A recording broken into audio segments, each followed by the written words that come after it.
आइए आज हम लोग शुरुआत करते हैं एक बहुत ही इम्पोर्टेंट टॉपिक पर जाने से पहले हम लोग थोड़ा सा उसके बारे में थोड़ा सा पहले से पूर्व की थोड़ा सा जानकारी ले लें, तब फिर उस टॉपिक पर धीरे धीरे आते हैं। पहले हम लोग जान लें कि बिंदु क्या होता है। बिंदु पॉइंट, बिंदु की परिभाषा ये होती है कि जिसकी न लंबाई हो, न चौड़ाई हो, न ऊंचाई हो, उसे हम बिंदु कहेंगे। और अगर कहीं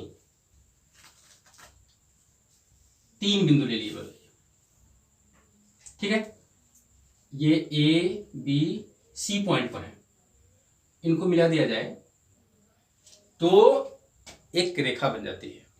तीन बिंदुओं को अगर हम मिला दें तो एक रेखा बन जाती है। इसी तरह से अगर हम कई बिंदुओं को मिला दें, कई बिंदु हों, है ना, कई बिंदु हों और इनको अगर हम मिला दें तो एक रेखा बन जाती है। और यहां पर हम ये देख रहे हैं कि ये सीधी रेखा है। तीन बिंदुओं को मिलाए तो सीधी रेखा मिल गई, इन कई बिंदुओं को मिलाए तो एक सीधी रेखा मिल गई। तो ऐसा नहीं है कि हम बिंदुओं को मिलाएं तो हमको केवल सीधी रेखा ही मिलेगी, ऐसा नहीं। बिंदुओं को मिलाने से सीधी रेखा के साथ साथ टेढ़ी या वक्रीय रेखा भी हमको प्राप्त होती है। जैसे अगर कि हम लोग इस तरह से बिंदु ले लें, ठीक है, तो अगर कहीं इसको हम मिलाएं तो इस तरह की हमको रेखा मिलेगी, ठीक है ना। ये भी रेखा है और ये भी बिंदुओं को मिलाने से ही मिला है, ठीक है। तो अब आगे अगर बढ़ा जाए तो एक स्थिर बिंदु ले लें O और एक अन्य बिंदु ले लें A, ठीक है। अब इस A को हम इस पॉइंट को स्थिर रखें और इसको गतिमान कर दें, इसको गतिमान कर दें और इस तरह से गतिमान कर दें कि इससे दूरी हर जगह, किससे, O से इस A की दूरी हर जगह समान हो, ठीक है। ऐसे इसको मैं एक चित्र द्वारा समझा रहा हूं। जैसे ये हम लिए है ना, ये O पॉइंट है, ये A पॉइंट है, O फिक्स है और A जो है गति कर रहा है। देख रहे ना, ये हमने लिखा है यहाँ पे A, यहाँ आ गया, यहाँ आ गया, यहाँ आ गया। ये एक ही स्थितियों को हम दर्शा रहे हैं, इस तरह से गति कर रहा है। तो इस तरह से जब गति करेगा ना तो हमको इस तरह की आकृति मिल जाएगी, इस तरह की एक आकृति मिल जाएगी। और इस आकृति को तो मैं इसको,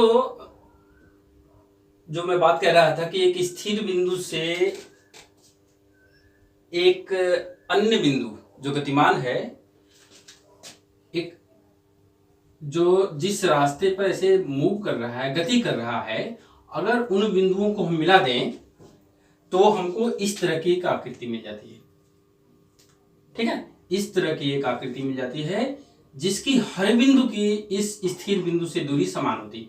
ये दूरी समान होगी, ये दूरी समान होगी, ये दूरी समान होगी, ये दूरी समान होगी, हर जगह दूरी समान होगी, ठीक है। तो इस प्रकार जो ये आकृति हमको मिल रही है, इस आकृति को हम वृत्त कहते हैं। तो आज हम लोग वृत्त के बारे में ही अध्ययन करेंगे। आज का हमारा टॉपिक है वृत्त,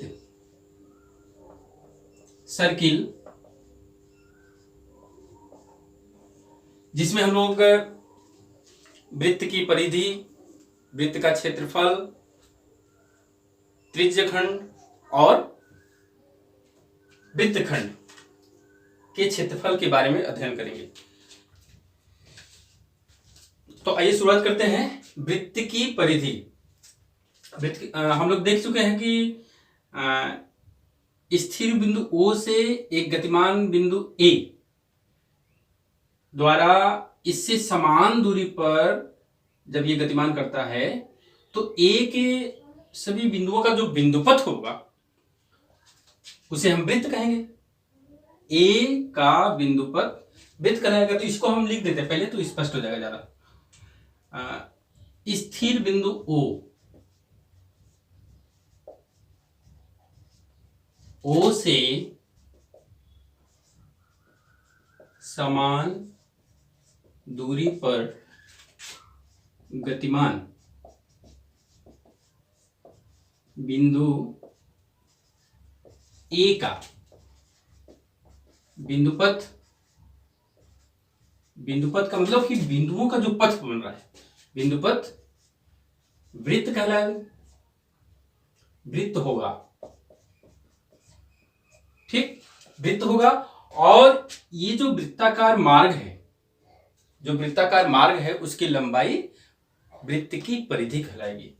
यहां पर लिखेंगे वृत्ताकार, वृत्ताकार मार्ग की लंबाई उस वृत्त की परिधि कहलाएगी, उस वृत्त की परिधि होगी। ठीक है, अब ये तो हो गया हमारा परिधि किसे कहेंगे, वृत्ताकार मार्ग की लंबाई परिधि कहलाएगी। अब स्थिर बिंदु से वृत्त, यहां वृत्त पर स्थित बिंदु से जब हम स्थिर बिंदु को मिलाएंगे तो ये जो दूरी होगी उसे हम त्रिज्या कहेंगे, और इसे हम आर से दिखाएंगे। आर से दिखाते हैं, वृत्त की त्रिज्या आर से दिखाते हैं, वृत्त की त्रिज्या स्थिर बिंदु ओ से, और ये जो स्थिर बिंदु है इसको हम केंद्र कहेंगे, केंद्र हो गया। अब देखिए, चाहे ये दूरी ले ले और चाहे अगर इसको इधर बढ़ा दें हम, यहां पर जैसे हम ए को यहां कर देते हैं, इसको कर देते हैं पी और क्यू, तो ओपी और ओ क्यू बराबर होंगे, क्योंकि ये जो केंद्र है ओ, इससे इसकी दूरी और इसकी दूरी सदैव बराबर होनी चाहिए। तो ये बराबर, अगर ये आर है तो ये भी आर हो जाएगा। और वृत्त पर स्थित दो बिंदुओं को अगर मिलाएं और मिलाने वाली रेखा अगर केंद्र से होते हुए जाती है तो इसे उस वृत्त का व्यास कहते हैं, और वृत्त का व्यास उस वृत्त की सबसे बड़ी जीवा भी होती है। तो पी क्यू क्या हो गया, व्यास हो गया, और व्यास की लंबाई, व्यास पी क्यू बराबर, देखिए क्या होगा, O Q OP, OP plus O Q, यानी कि R plus R, R plus R, तो व्यास बराबर हो गया 2r। एक ये फॉर्मूला निकल गया हमारा, व्यास त्रिज्या का दुगना होता है। अब प्रयोग द्वारा यह देखा गया कि किसी भी वृत्त का, चाहे किसी भी त्रिज्या का हो, किसी भी त्रिज्या का वृत्त हो, तो उस वृत्त का व्यास और उस वृत्त की परिधि में अनुपात जो होता है वो निश्चित होता है, अचर होता है। वृत्त की परिधि और उसके व्यास के साथ जो अनुपात होता है वो अचर होता है। मतलब वृत्त की परिधि और वृत्त का व्यास, ये इसका अनुपात अचर होता है, और इस अचर को एक ग्रीक सिंबल पाई द्वारा प्रदर्शित किया जाता है। अच्छा, पाई का मान 22/7 या 2 अंकों तक निकालें तो 3.14 होता है, और पाई का मान नॉन टर्मिनेटिंग और नॉन रिपीटिंग ये होता है। हालांकि हम उस पर चर्चा नहीं करेंगे, हम लोग यहां पे देखेंगे। तो इस वृत्त का व्यास का इधर अगर गुणा करें तो हमको मिलेगा वृत्त की परिधि बराबर पाई गुणे व्यास, और व्यास क्या है, 2r है, पाई गुणे 2r, या परिधि बराबर 2πr। ठीक है ना, ये लंबाई है तो इसका कुछ मात्रक होगा, जिस मात्रक में त्रिज्या दिया रहेगा वही परिधि का मात्रक हो जाएगा। ठीक है, अगर त्रिज्या सेंटीमीटर में दिया है तो परिधि भी सेंटीमीटर में, त्रिज्या मिलीमीटर में दिया है तो परिधि भी मिलीमीटर में। जिसमें त्रिज्या दिया रहेगा, जिस यूनिट में दिया रहेगा, जिस मात्रक में दिया रहेगा, परिधि भी उसी मात्रक में हो जाएगा। तो ये हो गया हमारा व्यास, परिधि। अब इसके बाद हम लोग इस पर पढ़ेंगे वृत्त का क्षेत्रफल, त्रिज्य खंड और वृत्तखंड और उन दोनों का क्षेत्रफल। तो सबसे पहले हम लोग शुरुआत करेंगे वृत्त का क्षेत्रफल। वृत्त का क्षेत्रफल ज्ञात करना जब त्रिज्या ज्ञात हो। एक ऐसा वृत्त जिसकी त्रिज्या पता हो, उसका क्षेत्रफल हम कैसे ज्ञात करेंगे? एक वृत्त है जिसका केंद्र O, त्रिज्या R है। इस वृत्त का हमको क्षेत्रफल ज्ञात करना है, तो कैसे ज्ञात करेंगे? देखिए, पहले क्या करना है ना कि इस वृत्त को हम छोटे छोटे भागों में बांट देंगे। कैसे बांटेंगे इसको मैं एक चित्र द्वारा समझा रहा हूं। ये देखिए, ऐसे इसको हम 16 भाग में बटा है, 16 भाग में बटा है। इसमें 8 देखेंगे तो सब बराबर भाग में, काला और सफेद भाग सब बराबर है। 8 काला भाग है और 8 सफेद भाग है। और एकदम बराबर बराबर बराबर भाग में बांटने के लिए देखिए क्या करेंगे। सबसे पहले ऐसे कर लीजिए, ऐसे कर लेंगे सबसे पहले। फिर उसके बाद ये 2 भाग हो गया। फिर उसके बाद ऐसे कर लीजिए, 4 भाग हो गया। फिर ऐसे कर लीजिए, 8 भाग हो गया। फिर एक भाग ऐसे कर देंगे, 16 भाग हो गया। अब खोलेंगे तो देखेंगे हमको इस तरह से मिल जाएगा।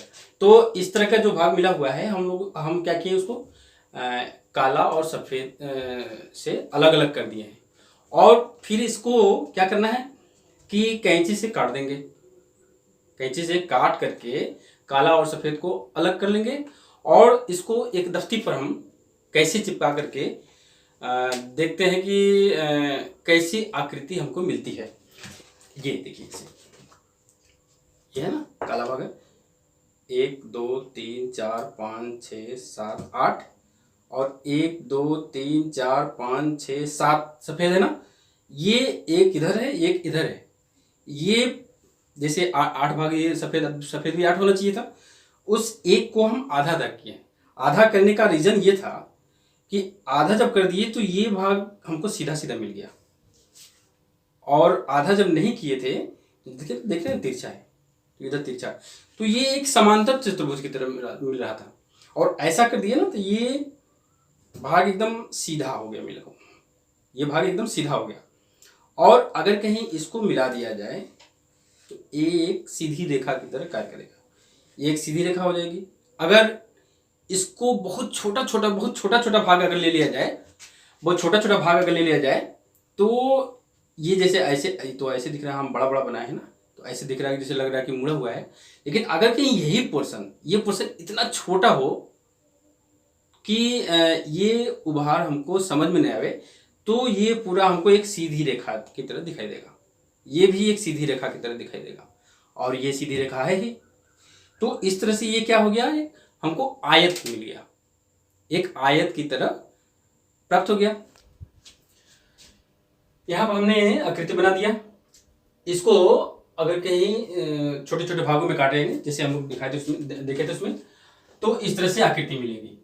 तो देखिए, ये थोड़ा सा उभार जो है ना, अगर कहीं इसको हम मिला दें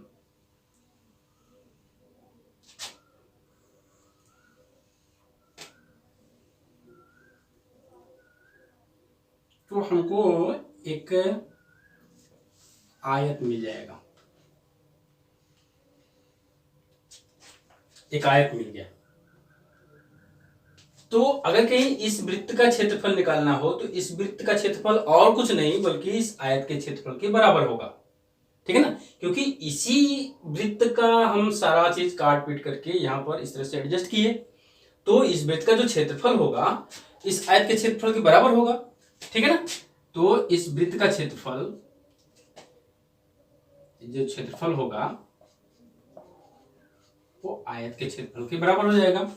ठीक है ना। तो यहां पर लिखेंगे वृत्त का क्षेत्रफल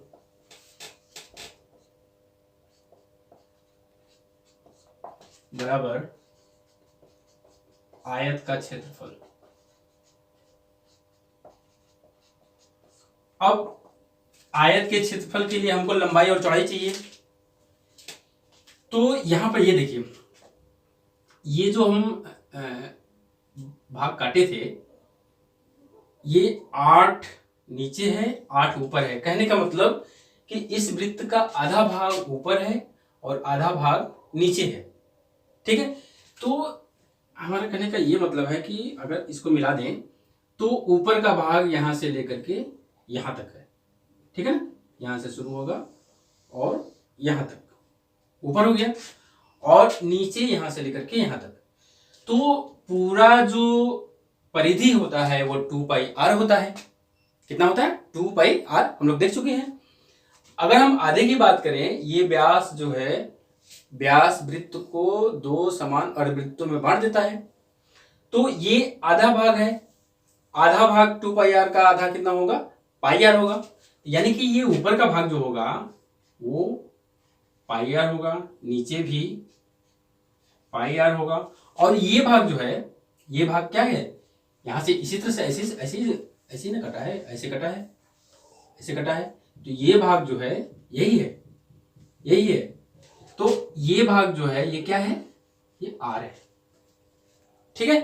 तो वृत्त का क्षेत्रफल बराबर आयत का क्षेत्रफल, और आयत का क्षेत्रफल क्या होता है? लंबाई गुणे चौड़ाई होता है। लंबाई कितना है? पाई आर है,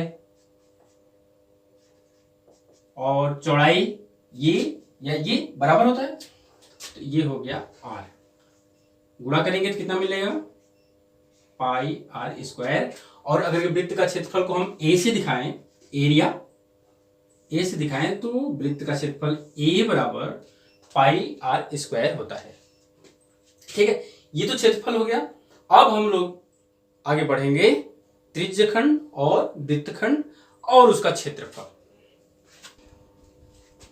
अच्छा, ये हम लोग जो काट करके इसको इस तरह की आकृति बनाए थे ना, ये कैसे कटता है, कैसे आकर के जुड़ता है, इसका हम एक छोटा सा वीडियो भी इसमें डाले हैं। इसी के साथ चलेगा, इसी के साथ आप लोग देखेंगे तो उसमें ज्यादा स्पष्ट समझ में आएगा, और उसमें ये ज्यादा स्पष्ट समझ में आ जाएगा कि आयत कैसे बना। ठीक है। तो उसको देखेंगे तो और ज्यादा क्लियर हो जाएगा।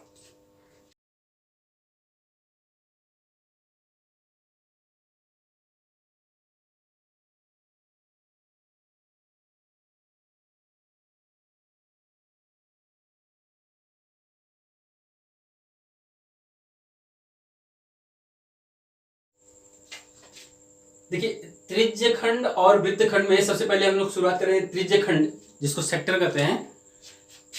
खंड मीन्स एक भाग होता है, खंड मीन्स एक भाग होता है, और यह भाग किसके द्वारा बना है?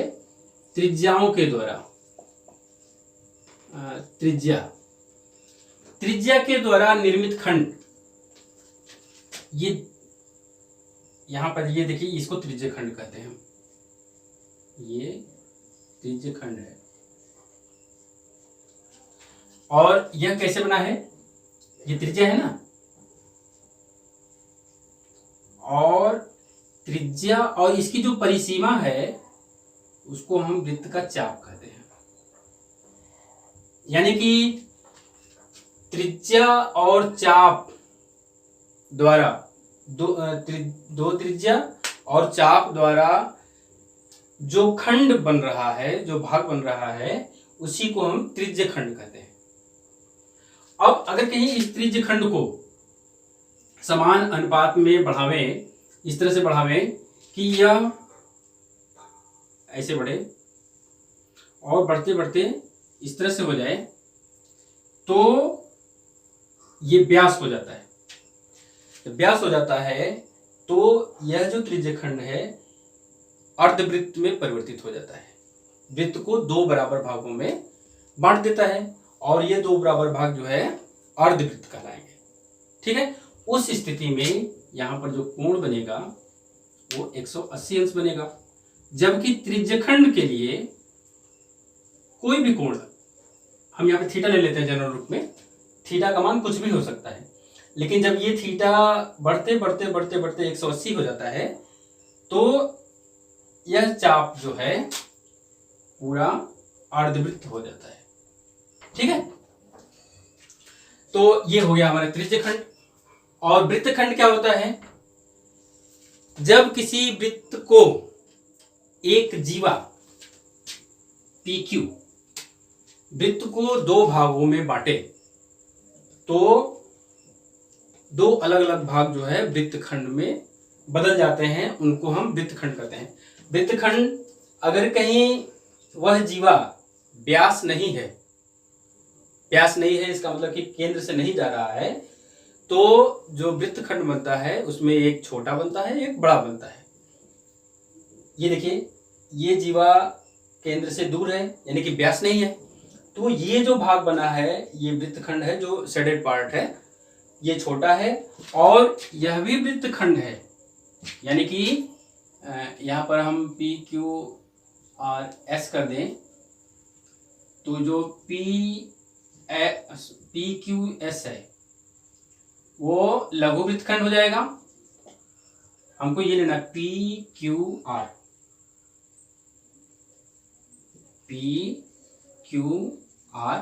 बल्कि करना हो तो P कर दीजिए, ये दीर्घवृत्तखंड हो जाएगा। और यह जीवा यदि व्यास हो जाए यानी कि केंद्र से होकर जाए तो यह वृत्त को दो भागों में बांट देती है। ठीक है ना, यह वृत्तखंड आधे में परिवर्तित हो जाता है और उसको अर्धवृत्त कहते हैं। तो ये हो गया हमारा त्रिज्यखंड और वृत्तखंड। अब इसके क्षेत्रफल के बारे में हम लोग चर्चा कर लें कि इसका क्षेत्रफल निकालना होगा तो कैसे निकालेंगे।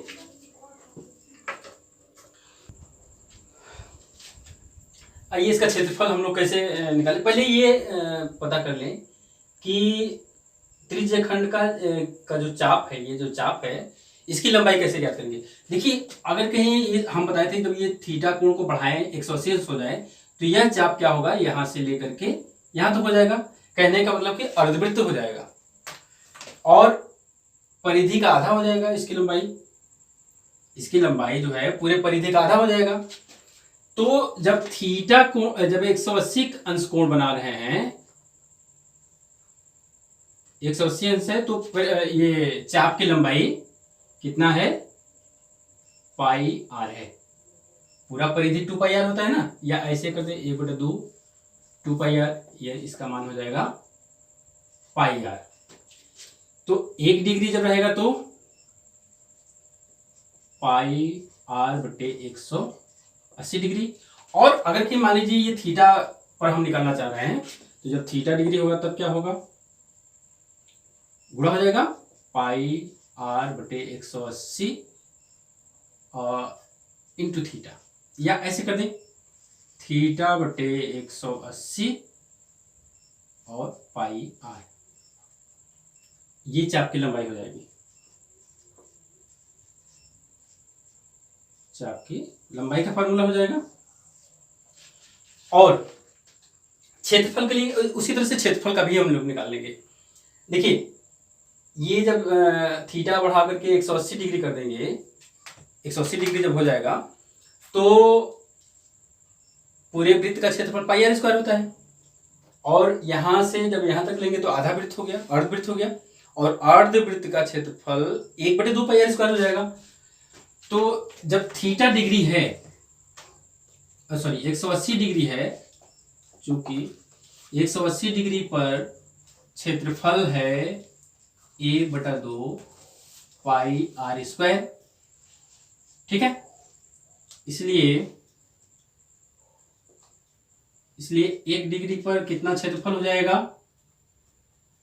पाई आर स्क्वायर बाई 2 और बाई 180 डिग्री। इसलिए थीटा डिग्री पर क्या हो जाएगा, पाई आर स्क्वायर बाई 2 इंटू 180 गुणे थीटा, या ऐसे कर दें क्षेत्रफल बराबर त्रिज्यखंड का क्षेत्रफल। ये देखिए त्रिज्यखंड की चाप की लंबाई है त्रिज्यखंड की, ये क्षेत्रफल भी त्रिज्यखंड का है। त्रिज्यखंड का क्षेत्रफल बराबर हो जाएगा थीटा बट्टे 180 गुणे a/2 पाई r स्क्वायर, ये हो जाएगा क्षेत्रफल का फॉर्मूला। ठीक है, अब अगर किसी वृत्तखंड का क्षेत्रफल निकालना है तो देखिए यहां से लेकर के यहां तक ये पूरा पोर्शन,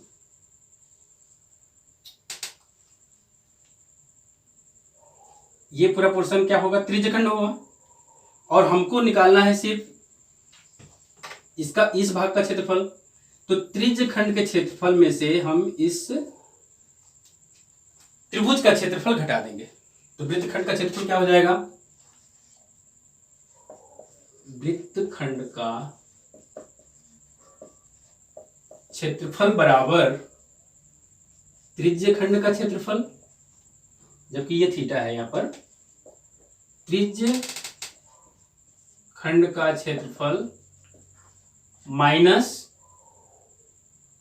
त्रिभुज POQ का क्षेत्रफल, POQ का क्षेत्रफल।